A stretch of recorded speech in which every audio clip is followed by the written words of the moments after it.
네, 안녕하십니까. 부자를 꿈꾸는 사람들 북꿈사 TV의 윌키입니다. 오늘은 8월 7일 일요일이고요. 오늘 제가 여러분들께 소개시켜 드릴 영상은 종목 분석 영상입니다. 해당 종목은 한국타이어앤테크놀로지고요. 지난번에 한 3, 4개월여 전에 한번 분석을 해드린 적이 있었는데 이 시점에서 참고로 지금 한국타이어앤테크놀로지가 22년 1분기, 2분기 실적을 발표를 했거든요. 또 그와 관련해서 현 시점에서 재분석을 함으로 해서 혹시라도 해당 종목을 보유하시지 않으시는 분들에게는 신규 매수의 기회를, 그리고 보유하고 계신 분들에게는 홀딩 내지 비중 확대의 어떠한 재료가 될 수 있게끔 하기 위해서 여러분들께 현 시점에서 분석을 해 보도록 하겠습니다. 자, 그러면 한국타이어앤테크놀로지 제가 소제목으로는 지금부터는 진짜다라는 어떤 소제목을 달므로 해서 그동안에 어떤 실적 부진과 관련된 이 악재들이 충분히 주가에 반영이 되었다. 그러면 지금부터는 어느 정도 이 개선과 관련해서 주가 반등 역시 이루어질 것이다 라는 어떤 긍정적인 전망에서 이번 영상을 한번 풀어보도록 하겠습니다. 자, 그러면 거두절미하고 한국타이어앤테크놀로지에 대해서 한번 시작을 해보도록 하겠습니다. 자, 먼저 한국타이어의 이 사업 내용입니다. 참고로 한국타이어테크놀로지의 사명을 지금 방송에서는 그냥 한국타이어로 그냥 줄여서 말씀드리도록 하겠습니다. 자, 첫 번째 사업 내용입니다. 자, 타이어를 제조, 판매 등을 하는 타이어 부문과 이 타이어를 제외한 일반 기계, 금형, 제조, 판매를 하는 기타 사업 부문으로 구성되어 있는 글로벌 타이어 기업이다. 그리고 시장 점유율은 국내 30에서 40%로 파악이 되며 3개년간 국내 타이어 3사의 점유율은 약 90% 내외로 과점 시장을 형성하고 있다. 참고로 이 과점 시장이 뭡니까? 과점 시장은 뭐 한 3개, 4개 정도의 기업이 전체 시장을 점유하고 있는 그런 형태를 보통 과점 시장이라고 하고, 한 개의 기업이 독점하고 있는 시장 형태를 독점 시장이다. 뭐 이렇게 이야기를 하고 있죠. 자, 한국타이어는 국내 시장 점유율 1위를 유지하고 있으며 글로벌 탑 10 이내의 위치를 유지하며 세계 타이어 시장을 이끌고 있습니다. 자, 참고로 타이어 산업 같은 경우의 특성으로는 그렇죠. 자동차 산업과 이 화학 산업과의 연관성이 상당히 크죠. 그리고 자본 집약적 장치 산업입니다. 장치 산업. 그죠? 그리고 고도의 기술 집약적 그리고 노동 집약적 산업입니다. 또한 원료의 해외 의존도가 높은 산업이기 때문에 국제 시황에 따라서 이 가격 변동이 상당히 심한 편이라고도 할 수 있습니다. 자, 그러면 한국타이어의 현황을 이 세 페이지에 걸쳐서 살펴볼 건데, 참고로 실적과 그리고 이 재무 상태에 대해서 중점적으로 해서 이 현황을 한번 살펴보도록 하겠습니다. 자, 21년도, 그리고 작년이죠. 이 21년도의 이 한국타이어의 실적에 대해서 한번 살펴보도록 하겠습니다. 자, 21년도는 자, 영업이익은 20년 그리고 전년 대비 2.2% 상승한 6,418억 원, 그리고 매출은 20년 대비 10.7% 상승한 7조 1,423억 원을 기록을 했습니다. 자, 자세한 내용을 살펴보면 자, 차량용 반도체 수급난과 이 원자재 가격 상승 그리고 물류 대란 등 이 악재에도 고수익 제품 판매에 주력을 하면서 또 특히나 지역별 판매 가격을 효율적으로 운영한 것 등이 참고로 21년도의 이 양호한 실적의 이유였습니다. 참고로 21년도 같은 경우에는 상반기에는 괜찮았고 하반기에는 좋지 않았던 이 상고하저의 실적을 기록을 했는데요. 참고로 특히 이 21년도 4분기에는 실적이 상당히 좋지 않았는데 그 이유가 대전과 이 금산 공장의 이 대규모 총파업의 영향으로 영업이익이 879억 원을 기록을 하면서 20년 4분기 대비 61.3% 감소를 했습니다. 자, 그러면 자, 올해 22년도 실적을 한번 알아봐야 되겠죠. 자, 22년도 1분기부터 한번 살펴보도록 하겠습니다. 자, 22년도 1분기 실적은요. 영업이익은 전년 동기, 그러니까 21년 1분기 대비 32.2% 감소한 1260억 원, 그리고 매출액은 전년 동기, 그죠? 21년 1분기 대비 10.8% 증가한 1조 7,906억 원, 그리고 당기 순이익은 41% 감소한 1,032억 원을 기록을 했습니다. 자, 보시다시피 매출은 성장을 했는데 반해서 이익과 관련된 부분에서는 큰 폭으로 감소를 했습니다. 그죠? 자, 그래서 이익과 관련한 이 수익성 부진의 이유는 다음과 같습니다. 자, 국내 공장의 이 지속적인 영업 손실이 일단 1번인데, 이 이유가 작년에 이 총파업, 그리고 이 코로나19가 올 1분기에 재확산되면서 그와 관련된 영향으로 인해서 이 국내 공장의 지속적인 영업 손실이 있었다. 이게 첫 번째 이유고요. 그리고 원자재 가격 상승, 그리고 글로벌 물류 대란 등의 이유로 참고로 이 비용 지출이 커지다 보니까 이 수익성이 악화됐다. 이렇게 볼 수 있습니다. 참고로 이건 4분기 때부터 지속적으로 악재로 영향을 줬던 부분이 1분기까지 이어져 오고 있었다. 이렇게 생각하시면 될 것 같습니다. 자, 하지만 1분기 실적에 대한 이 긍정적인 평가로는 다음과 같습니다. 자, 첫 번째, 외형적 성장을 이뤘다는 점은 상당히 긍정적이다. 그죠? 특히나 고인치면 이 18인치 이상을 얘기하는데, 이 고인치 승용차용 타이어 판매 비중이 상승하면서 그나마 질적 성장을 했다라는 평가를 받기도 했습니다. 자, 이런 식으로 해서 1분기 실적을 참고로 알아봤는데, 자, 22년도 2분기와 관련된 실적을 한번 살펴보도록 하겠습니다. 자, 22년도 2분기입니다. 최근에 발표를 했거든요. 자, 영업이익은 전년 동기, 그러니까 21년 2분기 대비 6.3% 감소한 1,753억 원, 그리고 매출액은 전년 동기 대비 12.9% 증가한 2조 400억 원, 그리고 당기 순이익은 3,274억 원으로 전년 동기 대비 102.6%가 증가를 했습니다.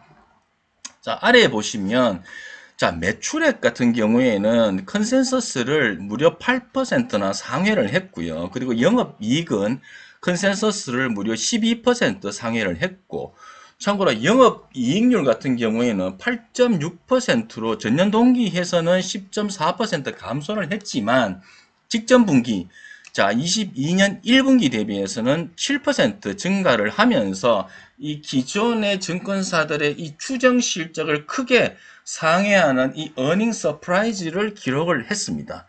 그러다 보니까 참고로 증권사들의 호평이 잇따라 나오게 됐고, 목표 주가 또한 상향을 하게 되면서 참고로 8월 3일 날 이 증권사들 리포트가 줄지어 나왔거든요. 그러다 보니까 8월 3일 날 이 한국 타이어의 어떤 주가 역시 급등을 하기도 했습니다. 자, 조금 더 자세하게 살펴보면, 자, 2분기 실적과 관련해서, 자, 원재료비 그리고 운임비가 상승을 했지만 그와 관련된 이 상승을 판가, 판매 단가, 영어로는 ASP라고도 하는데 이 판매 단가를 인상시킴으로 해서 상당히 상쇄를 시켰습니다. 그리고 외형적 성장이 지속이 됐고요. 참고로 매출이 증대를 했지 않습니까? 자, 1분기에도 외형적 성장은 지속을 했습니다. 자, 2분기 역시 매출액이 성장을 하면서 외형적 성장이 또 계속 지속이 됐고요.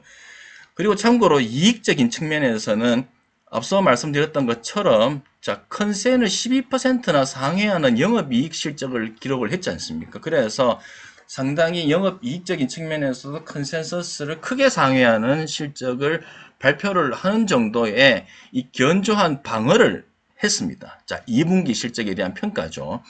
자, 이 부분에 대해서 조금 더 세부적으로 살펴보면 북미를 제외한 대부분의 지역에서 이 OE라고 하는데 이걸 신차용 타이어라고 보통 얘기를 합니다. 자, 신차용 타이어 매출액이 감소를 했지만 판매 단가 인상으로 RE, 이 교체용 타이어라고 하거든요.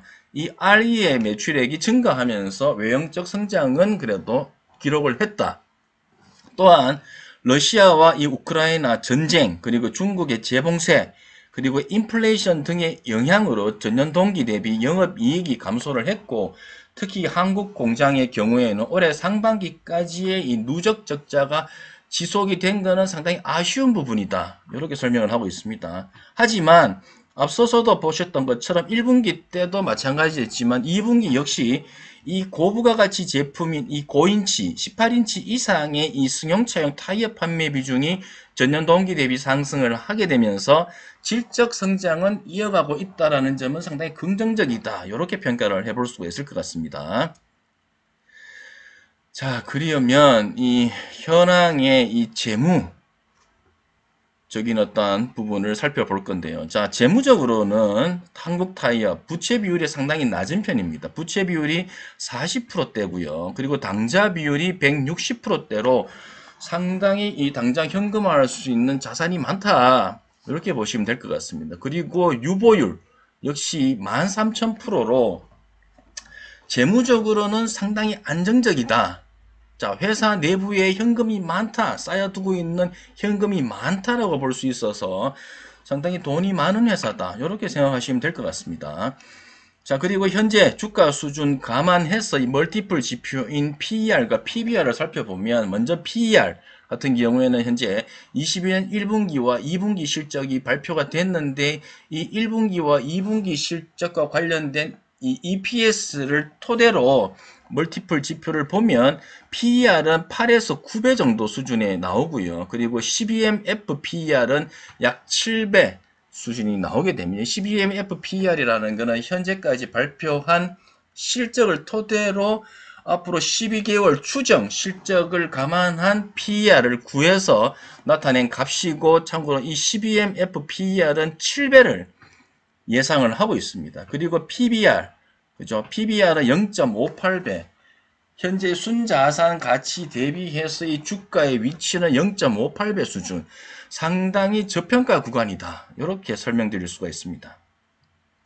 참고로 최근에 이 주가의 수준은 상반기 1분기, 2분기, 그러니까 지난 4분기부터 해서는 연속 3분기 실적이 좋지 않았지 않습니까? 특히나 1분기, 2분기 역시 영업이익과 관련해서는 전년 동기 대비해서 상당히 감소한 실적을 발표를 했는데, 이러한 어떤 부진한 실적을 그대로 주가에 반영한 수준이다. 현재 주가에 상당히 반영되어 있다. 그렇게 말씀드릴 수가 있습니다. 자, 제가 생각하는 이 한국 타이어의 이 투자 아이디어 다음과 같습니다. 자, 첫 번째, 상반기에 이 수익성은 상당히 부진했습니다. 그렇죠? 하지만 외형적 성장은 지속이 되고 있고요. 그리고 최근에 원자재와 이 물류 운임이 고점 대비해서 하락이 스타트하게 됐죠. 자, 하반기로 갈수록 이 원재료와 이 물류 비용이 지속적으로 하락할 것으로 지금 예상이 되고, 상당히 그 부분에 대해서는 기대를 하고 있기 때문에 수익성 개선 여지가 있다고 저는 판단을 하고 있습니다. 자, 다른 말로 마진 스프레드가 상당히 커질 것이다. 개선이 될 것이다. 저는 그렇게 생각을 하고 있습니다. 그렇게 되면은 상반기에 부진했던 이 영업 이익률과 관련된 부분에서는 상당한 개선이 이루어질 수 있을 것이다. 이걸 한국타이어의 첫 번째 투자 아이디어로 제가 꼽아봤고요. 자, 그러면 다음 두 번째는 상반기의 이 판매 단가를 1분기에 사실 판매 단가를 크게 인상을 했는데, 이 상반기의 판매 단가 인상이 하반기에도 누적되면서 영향을 준다라는 어떤 측면에서 생각해 볼 때 한국 타이어의 이 매출 성장이 추가적으로 있을 것이다. 외형적 성장 기조는 확실하다. 저는 또 그렇게 판단을 했습니다. 자, 그리고 세 번째 한국 타이어의 투자 아이디어는 다음과 같습니다. 자, 하반기로 갈수록 자동차용 이 반도체 수급의 개선으로 완성차 생산 실적 또한 증가할 것으로 기대를 하면서 이 신차용 타이어, OE라고 하죠. 신차용 타이어 매출 역시 증가할 것으로 기대를 하고 있습니다. 참고로 최근에 현대차, 기아차 실적 발표를 했는데 상당히 호실적을 발표를 했습니다. 뭐 자동차용 반도체 수급이 좋지 않았음에도 불구하고 신차와 관련된 부분 실적이 상당히 양호한 것으로 봤을 때 하반기에 어느 정도 반도체 수급이 조금 개선이 되면은 신차용 판매도 상당히 늘 것이고, 그러면 신차용 타이어 역시 매출이 성장할 수밖에 없다. 그죠? 자, 상반기에 신차용 타이어 부진을, 자, 어땠습니까? 앞서서도 실적과 관련된 리뷰를 제가 설명을 드릴 때도 한국 타이어 같은 경우에는 신차용 타이어가 어느 정도 매출이 부진했던 것을 이 교차용 타이어 부분에서 상당히 좀 실적을 상쇄를 시켰지 않습니까? 그런데 하반기에는 신차용 타이어 역시 매출 성장이 예상이 되기 때문에, 그렇게 되면은 신차용 타이어 그리고 교체용 타이어 동반 매출 성장을 이룰 것이기 때문에 올해의 이 한국 타이어의 매출 성장은 더욱더 확실해 보인다. 저는 그렇게 생각을 하고 있습니다. 자, 그리고 네 번째 한국 타이어의 투자 아이디어는 역시나 앞서서도 말씀드렸던 것처럼 12MF PER이 지금 7배 수준인데 상당히 저 PER입니다. 그죠? 그리고 PBR 같은 경우에도 현재 주가를 감안했을 때 약 0.5에서 0.58 수준이니까 뭐 상당히 저 PER 그리고 저 PBR 저평가 메리트가 있다. 이렇게 말씀드릴 수가 있고요. 그리고 다섯 번째 한국 타이어의 이 투자 아이디어는, 자, 21년 4분기 이후 22년 2분기 실적까지 이 3개 연속 분기의 실적을 그대로 주가에 반영을 했다. 3개 분기 연속 실적이 상당히 부진했지 않습니까? 매출은 어느 정도 성장을 했지만 영업이익과 관련된 이 수익성 부분에서는 전년 동기 대비해서 상당히 부진한 실적을 발표를 했는데, 그 부분에 대한 부분이 주가에 전부 반영이 되어 있다. 저는 그렇게 판단을 했습니다. 자, 그리고 다음 제가 생각하는 이 투자 아이디어는 다음과 같습니다. 앞서서도 살펴봤던 것처럼 한국 타이어의 이 재무적인 안정성 상당히 좋다. 그죠? 낮은 부채 비율, 40%의 부채 비율. 그죠? 그리고 높은 당좌 비율, 160%에 육박하는 높은 당좌 비율. 그리고 13,000%에 육박하는 높은 유보율. 상당히 재무적으로 안정성이 뛰어나다. 저는 그렇게 또 생각을 했고요. 마지막으로 제가 생각하는 이 한국 타이어의 투자 아이디어는, 최근에 이 주식 매매 동향, 이 수급 형태를 보면, 자, 6개월 동안 기관 이 순매수가 지속이 되고 있는데, 6개월 동안의 이 기관의 누적 순매수 금액만 약 1,840억 원. 꾸준하게 계속 기관은 순매수를 하고 있습니다. 그런데다가 최근에 또 외인까지 이 순매수가 유입이 됨으로 해서 상당히 이 매매 동향에 있어 가지고 기관과 외인의 이 쌍끌이 매수의 형태가 나타나고 있다. 수급적인 부분에서 상당히 점수를 높게 주고 싶다. 이렇게 해서 한국 타이어의 투자 아이디어를 조금 정리를 해봤고요. 자, 한국 타이어의 앞으로의 전망은 다음과 같습니다. 물론 제가 생각하는 거기 때문에 앞으로의 전망이 조금 틀려질 수는 있지만, 그래도 어느 정도 신뢰를 주셔도 좋을 정도로 제가 많이 조사를 했으니까 그렇게 한번 생각하시고 보시면 될 것 같습니다. 자, 한국 타이어의 전망입니다. 자, 하반기에는 원재료와 물류 비용 등의 안정화, 그리고 판가 인상의 효과가 지속, 그리고 자동차용 반도체 수급 개선 등으로 인해서, 자, 완성차 생산 증가에 따른 이 신차 타이어 매출 증가를 기대를 하면서 상반기에 부진했던, 자, 영업 이익률에 대한 개선 첫 번째, 그리고 두 번째 외형적 성장의 지속이 될 것으로 전망을 합니다. 자, 그리고 최근 한 달 동안 이 한국 타이어의 주가가 이 직전 저점 언제였냐면 7월 12일이었는데, 참고로 그때 가격이 31,100원이었습니다. 직전 저점 이 31,100원 이후에 최근 주가가 27%가량 상승을 했기 때문에, 쉽게 말하면 단기 급등을 했다는 말이죠, 바닥에서. 그래서 앞으로 약간의 조정은 있을 수 있습니다. 약간의 조정은 있을 수 있지만, 상반기 내내 뭐 1분기, 2분기 실적 부진과 관련된 부분이 주가에 그대로 투영이 되면서 주가가 상반기 내내 하락을 했던 것을 감안하면은 앞으로 조정보다는 제 생각에는 추가 상승의 무게를 더 둘 수 있다. 이렇게 말씀드릴 수가 있을 것 같습니다. 자, 그리고 여러분들 차트를 한번 보시면, 자, 차트를 제가 띄우진 않겠습니다. 자, 차트 상으로도 보시면 7월 25일자 장대 양봉 나오면서 골든 크로스 나왔습니다. 자, 골든 크로스 이후에 현재 형태를 보면 5일 이평선이 이 120일 이평선이 이 중장기 이평선을 크게 상향 돌파를 했기 때문에 상당히 추세적으로 상당히 탄탄한 강한 모습 보여주고 있다. 그래서 추세적으로 상승 모멘텀이 앞으로도 지속될 수 있을 것으로 저는 전망을 하겠습니다. 하지만 역시 한국 타이어 리스크 있죠. 리스크. 노조 리스크인데요. 뭐 이 부분은 앞서서도 4분기 그러니까 21년 4분기가 실적이 좋지 않았던 가장 큰 이유는 대규모 총파업이었습니다.